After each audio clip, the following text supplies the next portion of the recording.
সত্যি কথা বলছি, আজকের তরকারিটা এত টেস্টি হয়েছিল কি বলবো তোমাদের, তোমরা খেলেও অজ্ঞান হয়ে যাবে। তো হ্যালো মাই লাভলি ভিউয়ার্স, দেখতেই পাচ্ছো আজকে নিয়ে এসেছি তোমাদের জন্য একটা মিনি ব্লগ। কি বলো তো, আমুদি মাছের চচ্চড়ি, চচ্চড়ি বলতে পারো, মাখা মাখা তরকারিও বলতে পারো। তো আমুদি মাছটা ভালো করে নুন হলুদ দিয়ে হালকা একটুখানি লঙ্কার গুঁড়ো দিয়ে আমি মেখে নিয়েছি। তারপরে কড়াইটা গরম হলে তেলটা দিয়ে আমি মাছটা ভেজে নেব। তারপরে ভাজা টাজা হয়ে গেলে কী করবো বলো তো, সেটা তোমাদের সাথে অবশ্যই শেয়ার করব। তার জন্য পুরো ভিডিওটা দেখতে হবে, একদম স্কিপ করা যাবে না কিন্তু। তো এই যে দেখতে পাচ্ছ, মাছগুলো আমি উল্টে পাল্টে ভালো করে ভেজে ভেজে নিচ্ছি। আর যেহেতু মাছের লেজগুলো অনেকটাই লম্বা, ওই জন্য একটু ধীরে সুস্থে ভাজতে হচ্ছে। কিছু করার নেই, কী করবো বলে, একটু কষ্ট কষ্ট তো করতেই হবে, যেহেতু তোমাদের সাথে শেয়ার করব বলেছি, একটু তো আস্তে আস্তে করতেই হবে বলো। তো তারপরে মাছগুলো আমার ভাজা হয়ে গেছে, আর যেই তেলটা ছিল ওই তেলটার মধ্যে আমি আরেকটুখানি তেল দিয়ে আমি কালো জিরে ফোড়ন দিয়ে দিয়েছি। তারপরে আমি পেঁয়াজ দিয়ে দিয়েছি।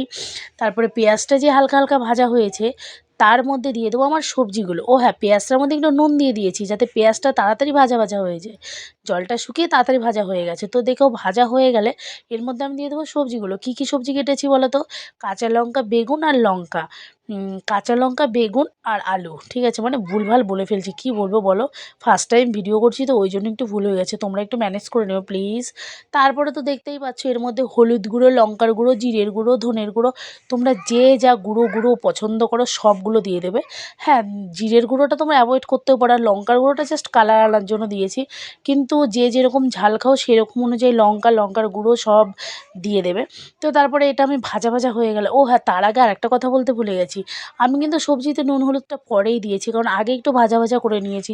নুন হলুদটা দিলে কী হয় বলো তো, কড়াইতে লেগে যায় আর তেলটা শুকিয়ে যায়, যার জন্য অল্প তেলেই খুব তাড়াতাড়ি রান্না হয়, ওই জন্য আমি আগে করে নিই, তারপরে নুন হলুদ দিই।